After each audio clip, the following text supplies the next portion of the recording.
Bismillahirrahmanirrahim. Assalamualaikum warahmatullahi wabarakatuh.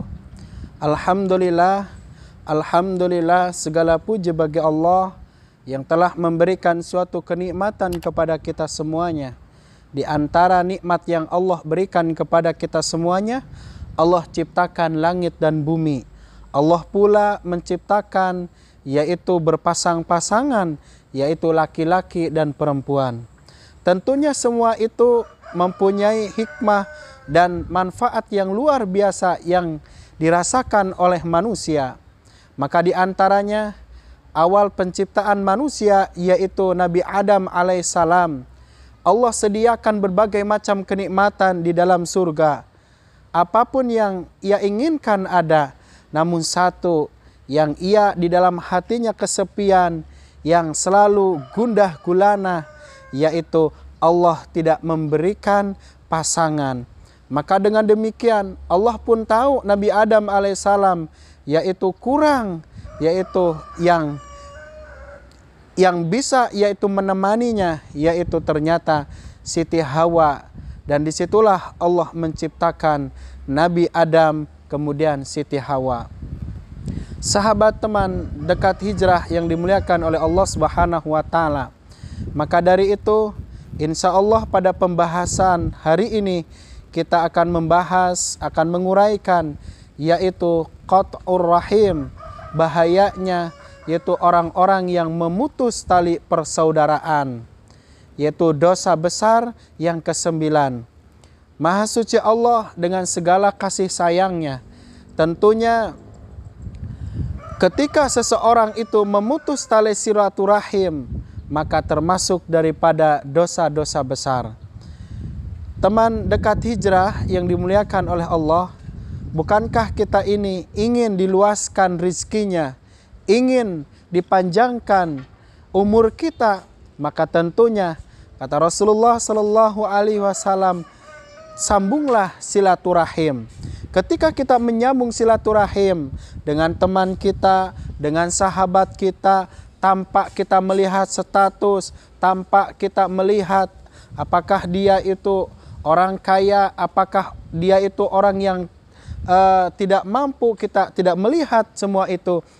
Ketika kita menyambung silaturahim karena Allah, karena kita ini cinta karena Allah, maka insya Allah silaturahim itu akan menjadi keberkahan, akan membawa kenikmatan, dan akan membawa tentunya ke surganya Allah Subhanahu wa taala.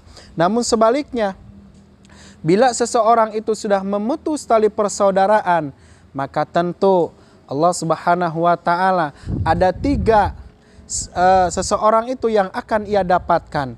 Yang pertama, amal kebaikannya, amalan yang ia lakukan, pekerjaan yang di situ dia kerjakan, salatnya, tahajudnya, dan berbagai macam ritualnya, tentunya tidak akan sampai kepada Allah, yaitu terhalang sampai dia itu dia bertaubat kepada Allah Subhanahu wa taala. Artinya ditunda dulu.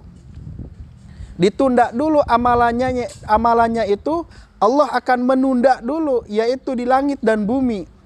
Itu yang pertama.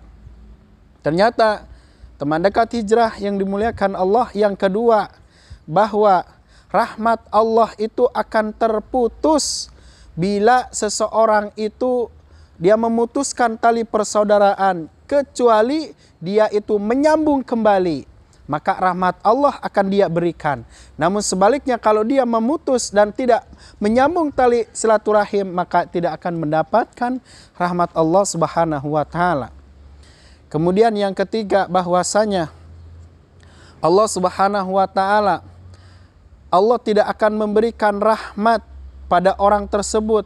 Dan ketika kita itu mengadakan suatu kumpulan, suatu majelis, maka disitulah rahmat Allah tidak akan diberikan kepada orang-orang yang di sekitarnya. Kenapa? Karena dia memutus tali persaudaraan.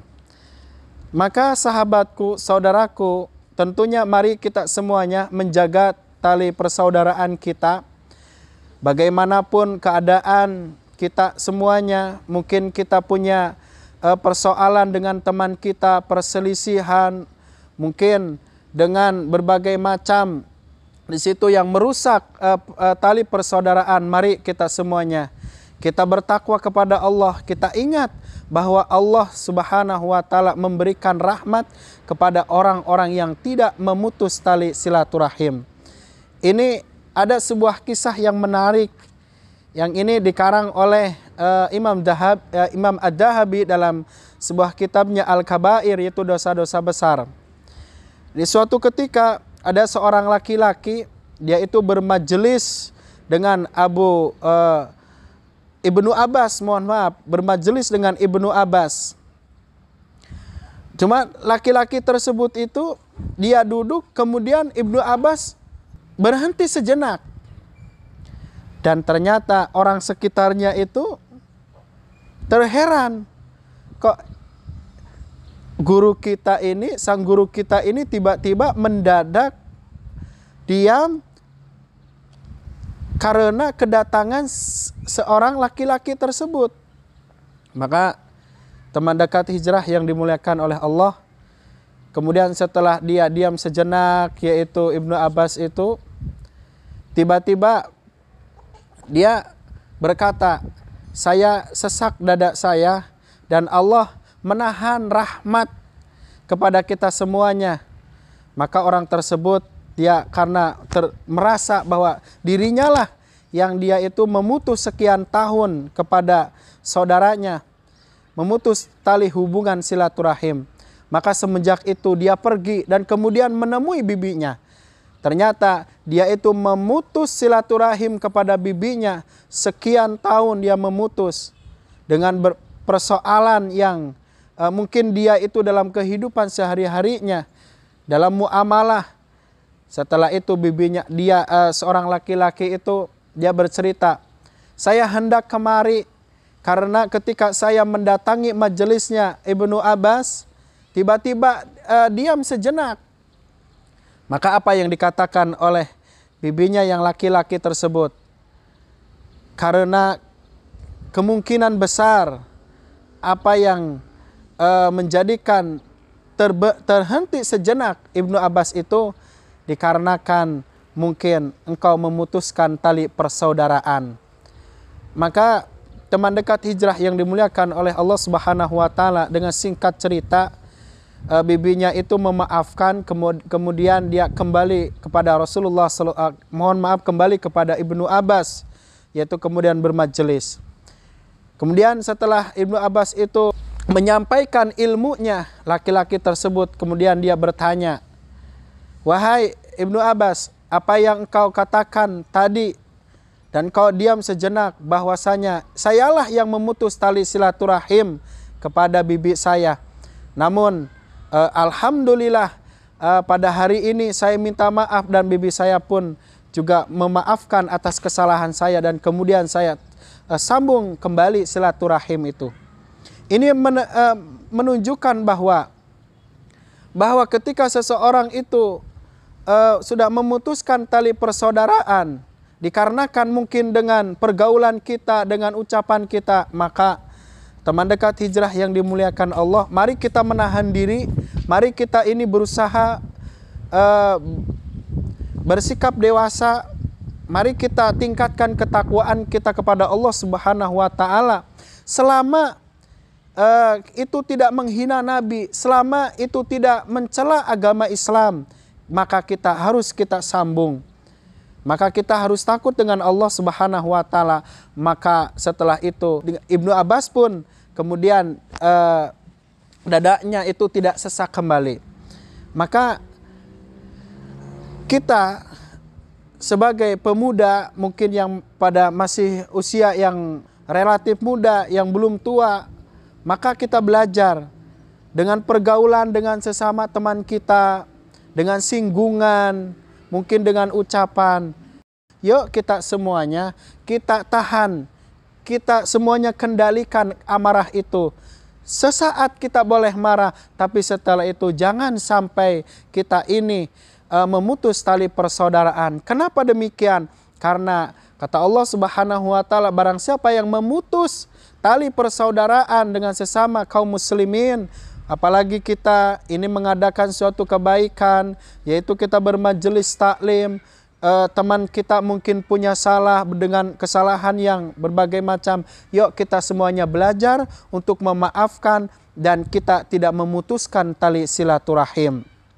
Allah Subhanahu wa taala mengingatkan kepada kita semuanya dalam Al-Quran surat An-Nisa ayat pertama. A'udzu billahi minasyaitonir rajim. Bismillahirrahmanirrahim.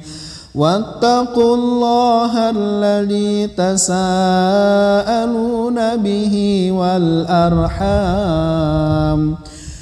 Shadaqallahul alim. Yang artinya takutlah kita ini kepada Allah, dan kita diperintahkan untuk selalu menyambung, untuk selalu kita ini bersilaturahim kepada kerabat, kepada saudara kita, kepada ibu kita, kepada bapak kita, kepada ayah kita semuanya.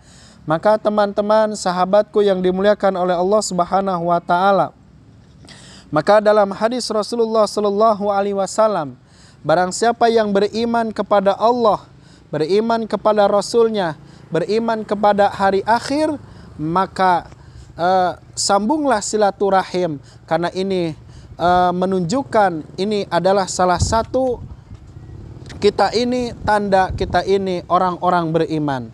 Maka dari itu yuk kita baca lagi, yuk kita gali kembali, yuk kita renungkan ayat-ayat Allah Subhanahu wa taala dalam Al-Quran surat Muhammad ayat 22 sampai 23. A'udzu billahi minasyaitonir rajim. Bismillahirrahmanirrahim. Fahal asaitum in tawallaitum an tufsidu fil ardh in tawallaitum an tufsidu fil ardi wa tuqatti'u arhamakum ulaika alladhina la'anahumullah fa asammuhum wa a'ma la'anahumullah fa asammahum wa a'ma absarahum. Shadaqallahul adim. Yang artinya, apakah kiranya jika kamu berkuasa, kamu akan membuat kerusakan di muka bumi dan memutuskan hubungan kekeluargaan? Mereka itulah orang-orang yang Allah laknat, dan Dia menjadikan telinga mereka itu tuli serta mata mereka itu buta. Maka identik dengan orang itu berkuasa di muka bumi ini, maka sebenarnya fitrah daripada manusia itu, pembawaan manusia itu adalah dia perang. Makanya semua itu kalau kita ini tidak diniatkan persahabatan kita ini, suatu kita kepemimpinan itu tidak diniatkan kepada Allah Subhanahu wa taala, ini akan menjadikan nilainya akan merusak di muka bumi ini. Dan contoh survei telah membuktikan bahwa kekuasaannya Fir'aun itu menjadikan merusak muka bumi ini dan memecah belah dan menjadikan permusuhan. Kenapa? Karena dia sudah berkuasa, dan manusia itu identiknya ketika kita berkumpul, maunya itu dia itu saling sikut menyikut, kanan kiri dan sebagainya. Makanya di situ kalau ketika itu karena Allah, peperangan pun karena Allah, kita membenci karena Allah, maka itu akan nilainya akan berbeda, akan bersatu. Namun sebaliknya, ketika seseorang itu dia itu mungkin menjadi pemimpin, menjadi dia itu kuasa, dan kekuasaan itu menjadikan perpecah belahan, maka itulah yang menjadikan dia itu memotong silaturahim, dan itu adalah dosa besar. Dan mudah-mudahan kita semuanya termasuk orang-orang yang menyambung silaturahim dan tidak memotong tali persaudaraan. Teman dekat hijrah yang dimuliakan oleh Allah Subhanahu wa taala, ini menjadi contoh bagi kita semuanya. Maka ketika seseorang itu dia itu berkuasa, namun kekuasaan itu dia itu tidak diniatkan bukan karena Allah, maka tentu yang ada adalah akan menjadi kerusakan di muka bumi ini. Satu dengan yang lain saling bermusuhan, akan saling bunuh-membunuh, akan saling benci-membenci. Tapi ingat, ketika Allah Subhanahu wa Ta'ala memberikan kekuasaan, dan kekuasaan itu dipegang oleh orang-orang soleh. Contoh saja Nabi Sulaiman alaihissalam, dia mempersatukan umat, dia bersaudara sebagaimana yang dikisahkan, yaitu antara kaum muhajirin dan ansor. Mereka itu dari latar belakang yang berbeda, ada orang yang kaya, ada orang yang kurang mampu, tapi mereka itu bersatu dan mereka itu berperang karena perintah Allah Subhanahu wa Ta'ala. Mereka itu berkuasa itu pun karena dengan kemuliaan Islam, dan insya Allah tidak akan berpecah belah. Maka Allah Subhanahu wa Ta'ala mengingatkan kepada kita semuanya, wa'tasimu bihablillahi jami'an wala tafarraqu. Dan bersatulah kita ini, berpegang teguhlah dengan Al-Quran dan sunnah Rasulullah Sallallahu Alaihi Wasallam, dan jangan sekali-kali berpecah belah, karena perpecahan itu adalah tercela.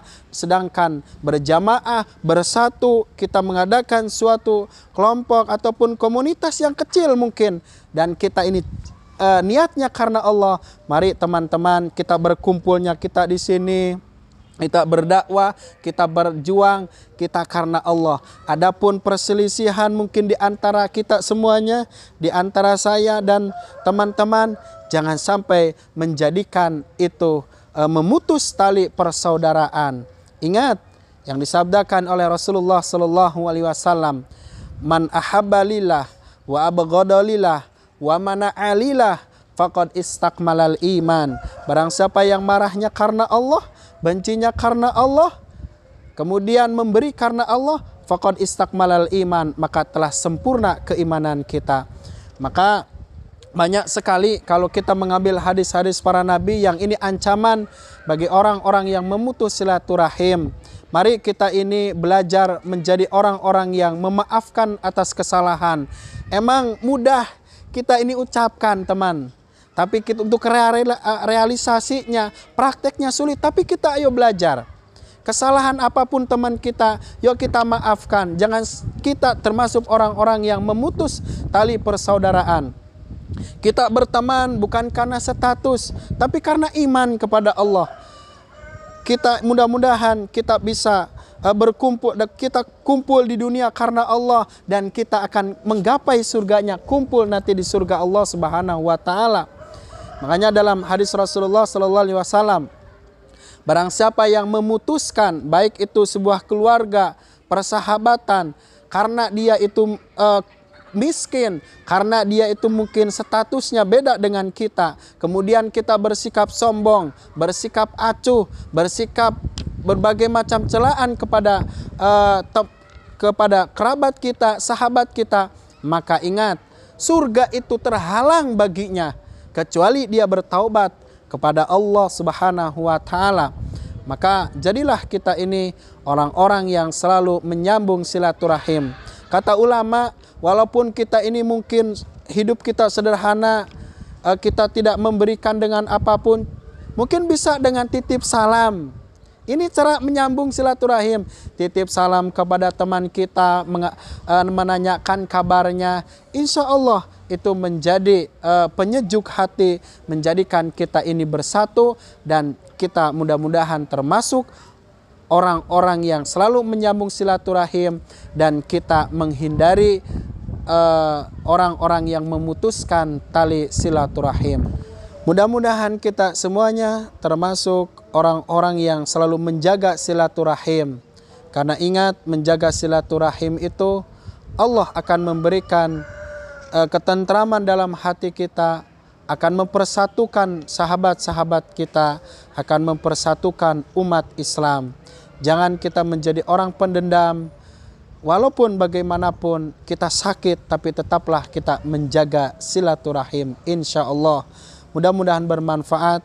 Subhanakallahumma wa bihamdika asyhadu an la ilaha illa anta astaghfiruka wa atubu ilaik. Assalamualaikum warahmatullahi wabarakatuh.